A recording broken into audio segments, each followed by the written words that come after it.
Hello students, welcome back to your online video classes. Today we will continue our topic respiratory system. Till now we have discussed how air enters from nose and reaches to the chest region by passing through various respiratory tracts. Air passes first of all from our nostrils in the nasal chamber. We have studied the whole respiratory tract in the previous class. It starts from nose, then air reaches to nasal cavity where it gets purified by the fine hairs. Then it reaches to pharynx, then to larynx, trachea, bronchi, secondary bronchi, tertiary bronchi, then to the bronchioles and at the last to the alveoli, which is the exchange zone. That is, here exchange of gases takes place. We have discussed that trachea is made up of pseudo-stratified ciliated columnar epithelium. In trachea, incomplete cartilaginous rings are present. These are incomplete from the dorsal side, that is the back side of your body. These incomplete cartilaginous rings prevent the trachea from collapsing or sticking to each other. Trachea just acts like a balloon. When you fill air in your balloon and if air gets in excess amount, then what happens? Then the balloon just bursts out suddenly. Just like that, in trachea when air fills, then there are chances of bursting out of trachea. But these cartilaginous rings bind the trachea and do not let it to burst. And when air is released from a balloon, then the surface of balloon stick to each other. Like that, when we expel out the CO2, trachea may also stick to each other. And now again, these incomplete cartilaginous rings-like structure prevent the trachea from sticking to each other. So they have a very important role for the survival of human body. So we have discussed these all things, the respiratory tract, and today we will discuss the most important organ of respiratory system. You might have heard about this structure, that is lungs. Many of you have a misnomer that lungs have a central cavity, but there is no central cavity present in lungs. Lungs is a solid and spongy structure. It is flexible, soft and pink colored organ. Lungs is present in the thoracic cavity. Thoracic cavity is a cavity present in the chest region surrounded by various muscles and bones. Lungs is surrounded by two membranes, double membranous structure. The membranes are known as pleural membranes. The term pleural is used for lungs as hepatica terms is used for liver. Just like that, pleural term is used for lungs. It is surrounded by two layers, so lungs is a double membranous structure. These two layers are parietal pleural membrane. It is the outermost layer located near the thoracic cavity, and the inner one layer is visceral pleural membrane, which is located near the lung surface. In between these two layers, a cavity is present, which is known as pleural cavity. The term pleural again for lungs, and the cavity is the space present between the two layers, parietal and visceral pleural membranes.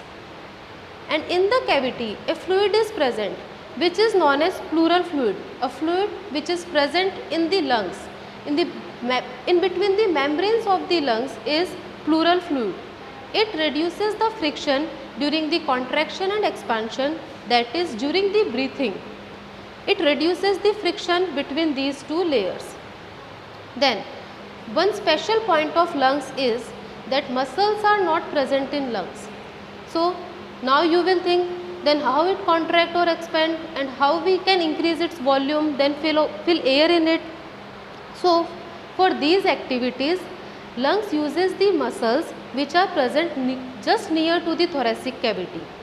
By their contraction and expansion, lungs also increases its volume and pressure decreases in the lungs.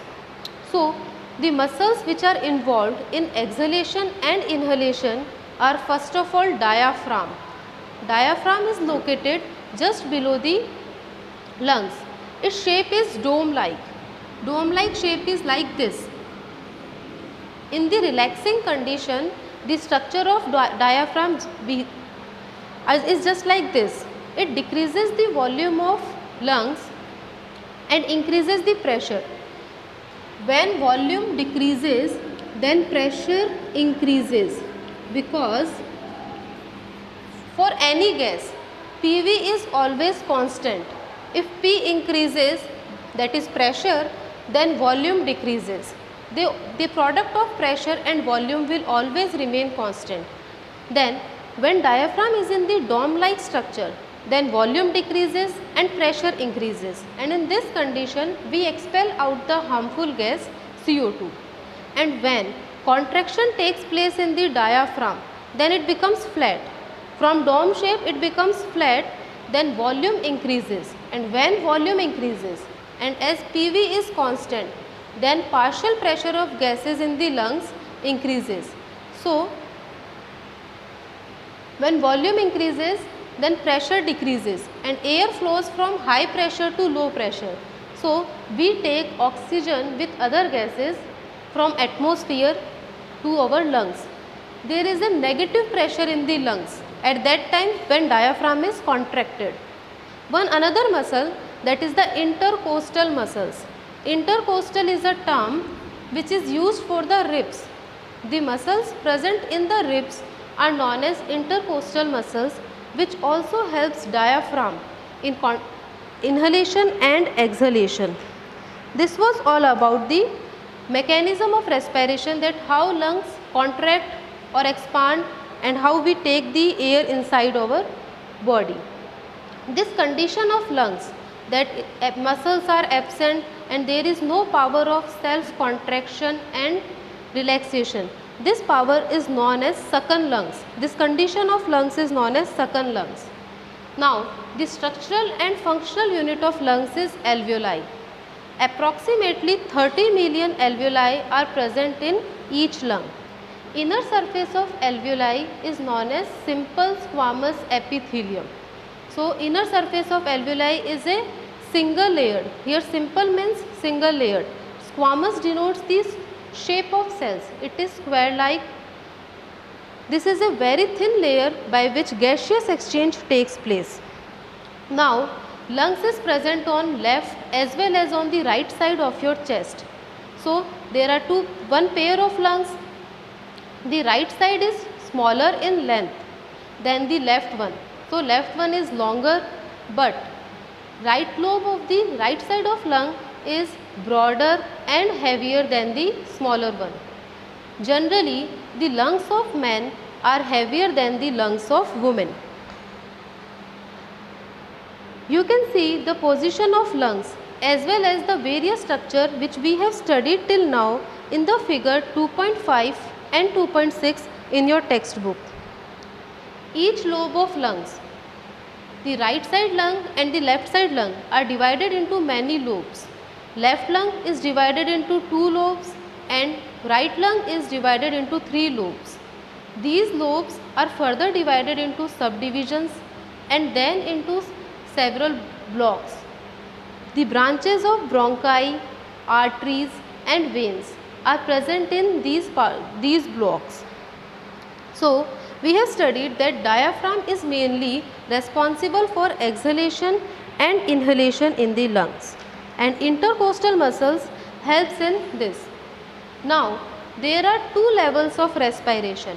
First one is the external respiration. It occurs on the lung surface, and second one is the internal respiration, which occurs at the tissue level. In external respiration, the air filled sac like structure, which is alveoli present in lungs and along with the blood present in capillaries, are responsible. The major cause of external respiration is the difference of partial pressure present in the alveoli.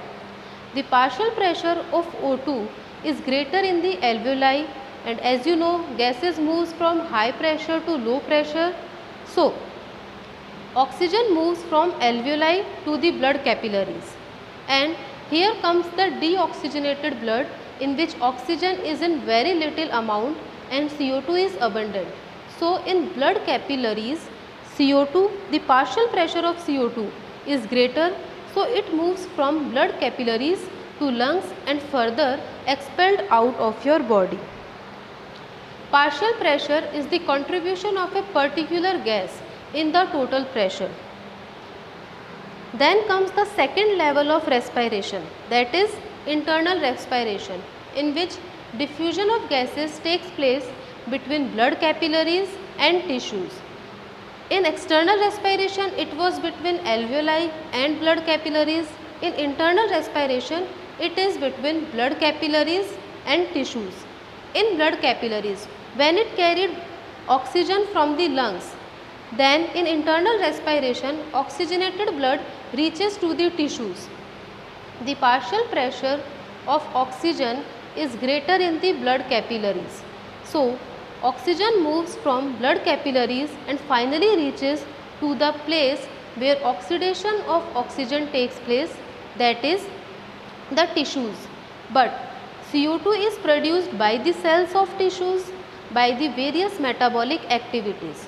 So, CO2 from tissues goes to the blood capillaries, which finally reaches to the lungs and are expelled out. So, these were the two levels of respiratory system, and in this way gaseous exchange takes place from atmosphere to our human body. Now, we will discuss the disorders of respiratory system. This is not given in your book, but these are the very common terms that you must know. First of all, asthma. Asthma is the difficulty of breathing due to the inflammation in the bronchioles. There is a characteristic sound in the asthmatic patients, that is the wheezing sound. This sound is produced during the exhalation of the gases, that is during the exhalation of mainly CO2, this sound is produced in the asthmatic patient. Then the second disorder is bronchitis. The term itis in biology means inflammation. There is itching, swelling and inflammation in any part, then the disorder is known as itis, and as prefix is bronchi, so it is the inflammation of bronchi. Bronchitis is the inflammation in bronchi. Third one is emphysema. In emphysema, the wall of alveoli is damaged, so the part of gaseous exchange is reduced. Due to this reduction, there is difficulty in the gaseous exchange, and the common cause of emphysema is cigarette smoking. The last one is fourth, that is occupational respiratory disorders. This is when a person is doing his job in a industry, mainly in the industry of coals, stone grinding or breaking. At these industries, dust is produced in large amount. The amount of dust is that large that you cannot even see your surrounding even, and at that time the human's natural defense mechanism cannot cope up with the situation, and this leads to inflammation in the lungs, and finally on the long term exposure, daily exposure, it leads to fibrosis. Fibrosis is the term fibrosis. Fibrosis is production of fibers in any organ. In any lungs there is fibrosis, due to which there is damage in the lungs.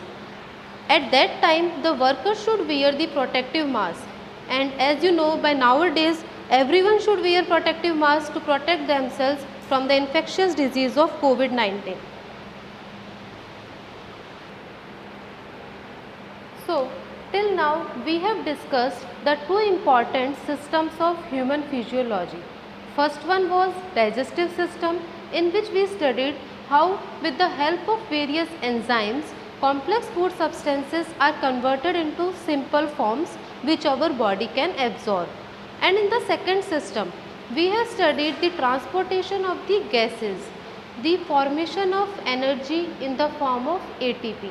This was all about respiratory system, in which we studied the organs of respiratory system and mechanism of respiration, and at last we have studied the disorders related to respiratory system. And now we will start a new topic, that is circulatory system. The word circulatory itself reveals its function, that it is used for the circulation of nutrients, oxygen and other important substances required by our tissues and thereby cells. Circulation is transportation of important substances, but this do not only does the function of providing nutrients, it also helps in removal of waste substances from the body. So, first of all, in complex organisms like humans, we have a special fluid which acts like a vehicle. It is the vehicle in which passengers, that is nutrients and oxygen, travels and reaches to their destinations. So, blood is the medium for transporting nutrients and oxygen. So, today we will first discuss the composition of blood, as it is a very important part of our body. So, first of all, blood is divided into two parts. First part is plasma. Plasma is a fluid part which is mainly composed of water. Approximately 92% of the plasma is just a simple water, and plasma itself contributes to 55% of the blood. Then the remaining 8% are various organic and inorganic substances. The major proteins which are present in plasma are three. First of all, fibrinogen.